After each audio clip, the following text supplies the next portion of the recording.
리틀 자이언트, 키가 전부가 아니야. 역사의 이름을 남긴 단신 가드들. 타이런 보거스, 1965년생, 160cm, 전 샬럿 호네츠.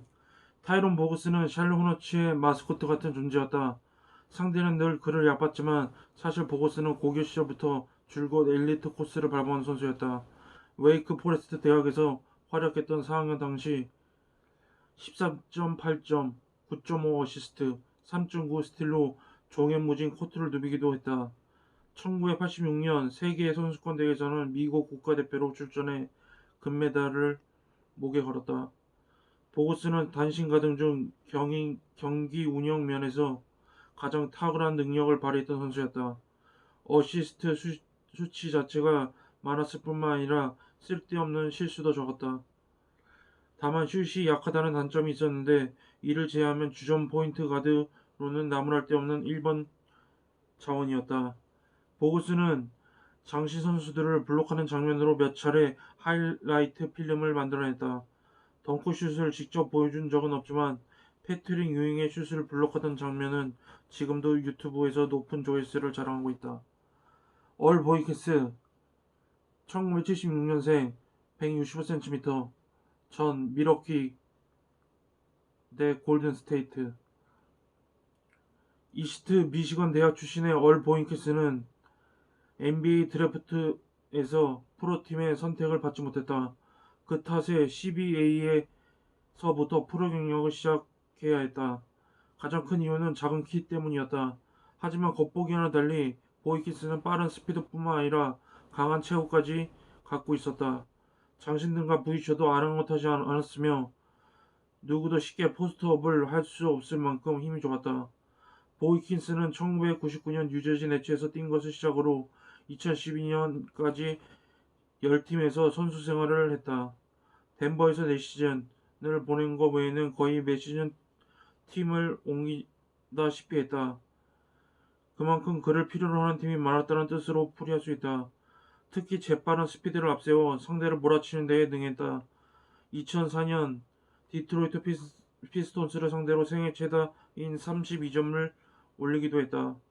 ESPN은 아마도 NBA 역사상 30점을 기록한 최단신 선수일 것이라는 기사 제목을 헤드라인으로 뽑기도 했다.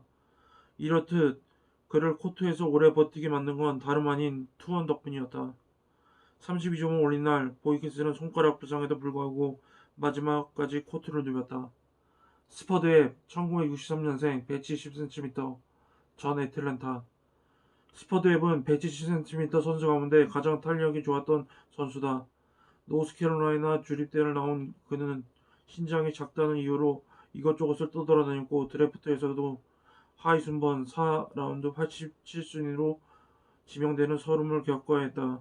심지어 농구장에 출입할 때 경비원이 신분증을 확인하는 총국도 있었다. 그러나 그는 이 모든 핸디캡을 실력과 열정으로 커버했다. 흔히들 웹하면 가장 먼저 슬램덩크 이미지가 떠올린다. 1986년 올스타 슬램덩크 대회 당시 그는 동료이자 전년도 우승자였던 도미니크 일키스를 꺾고 챔피언에 올랐다. 360도 회전 덩크는 모든 이들을 경악시키기에 충분했다. 앱은 훗날 덩크 대회에 나갔던 것이 후회될 때도 있었다고 말했다. 자신의 가치가 덩크에만 한정된 것처럼 보여 섭섭했다며 말이다. 실제로 그의 전성기는 애틀랜타가 아닌 세크라멘토 킹스 시절이었다. 1991 대 92 시즌 앱은 16.0점, 7.1 어시스트를 기록하여 최고의 시즌을 보냈다. NBA는 2m짜리 선수가 슈팅가드를 보는 무대다. 2m 10cm 선수에게 스몰포워드를 맡길까 고민하는 팀도 있다. 신체 능력 면에서 NBA는 그 어떤 리그보다 우월함을 자랑해왔다. 그런데 일반인 체격으로 당당히 살아남은 자들이 있었다. 160cm로 주정가드를 맡았던 타이런 모거스, 170cm의 키로 덩크슛 챔피언이 됐던 스퍼드 앱 등이 그들이다. 이들은 스스로의 활약을 통해 농구는 키가 전부가 아니다라는 것을 직접 입증해 보였다. NBA 역사를 빛낸 그리고 지금도 빛내고 있는 단신 선수 5인방을 소개한다. 글 황재훈. 켈빈 머피 1948년생 115cm 전 샌디에이고 해주 휴스턴.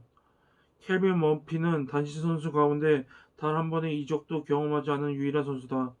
또한 개인 득점력이 가장 뛰어났던 선수로 기억된다. 덕분에 미국 농구 명예 전당에 헌액된 역대 최단신 NBA 선수의 이름을 올릴 수 있었다. 나이아가라 대학 시절 머피는 올 아메리칸에만 3번 선정되는 등 무서운 기량을 지닌 선수였다. 1970년 NBA 드래프트 18순위로 NBA 팀의 부름을 받았던 그는 올 루키 팀에 선발되면서 재능의 싹을 보였다.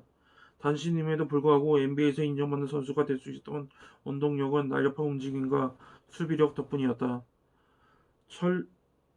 찰거머리처럼 달라붙는 수비는 만인의 호평을 받았다. 그 덕분에 줄곧 로켓츠의 주전가드로 나설 수 있었다.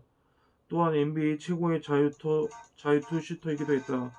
1981 시즌 215개의 자유투 중 206개를 넣어 무려 95.8의 성공률을 기록했다.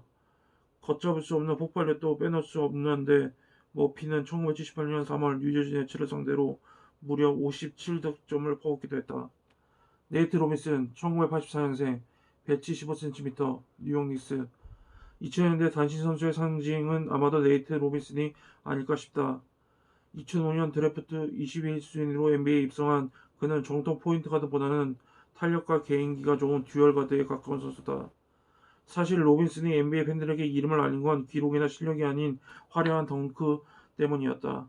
작은 키에도 불구하고 드와이트 하워드를 뛰어넘는 무서운 탄력을 선보이면서 세계의 이목을 끌었다. 올스타 슬램덩크 대회에서 3번 2006, 2009, 2010년이나 우승을 차지했을 정도. 포지션 본연의 역할을 잘 소화하지는 못하고 있다는 평이 대부분이었지만 올 시즌 시카고 불스에서 달라진 면을 보이고 있다. 탐 티보도 감독의 통제 아래 제법 성장했다는 평. 그 덕분에 데릭 로즈도 편한 마음으로 재활에 임할 수 있었다. 지난 2월 첫 주에는 17.8득점, 6.8 어시스트, 2.5 스틸을 기록하면서 동부 컨퍼런스 주간 MVP에 이름을 올리기도 했다. 경험이 쌓이면서 노련함까지 갖추게 된 댄 로빈슨의 활약이 꾸준히 이어지고 있다.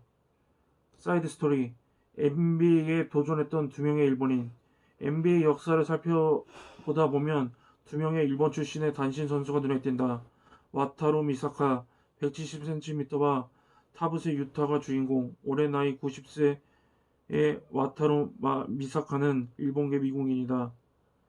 유타 대학 출신인 그는 1947년에 뉴욕 닉스에 입단해 NBA에 첫 발을 내딛었다. 하지만 그 당시는 흑인들조차 많이 뛰지 못했던 시절이었다. 동양계 선수로는 더 힘들 수밖에 없는 환경이었던 셈. 결국 3경기에서 7득점을 올린 뒤 방출됐다. 이후 할렘 글로브트로터스 입단 제의를 받았으나 이를 거절하여 전공의 길로 들어섰다. 지난 1999년 유타 주 스포츠 명예전당에 헌액되었다. 그로부터 55년 뒤 NBA에 또 다른 일본 선수가 등장한다. 175cm의 타부세 유타다. 일본에서 태어나고 자랐다는 점에서 와타루 미사카와는 달랐다. BYU-하와이에서 유학을 했던 그는 계속된 도전 끝에 CBA, ABA 등을 거쳐 2003-05 시즌 마침내 피닉스 선즈에 입단하는 기쁨을 맛본다. 하지만 활약 자체는 그리 두드러지지 않았다. 2004년 11월 3일 피닉스와 계약을 맺은 후 40일 뒤인 11월 16일에 방출 통보를 받고 말았다.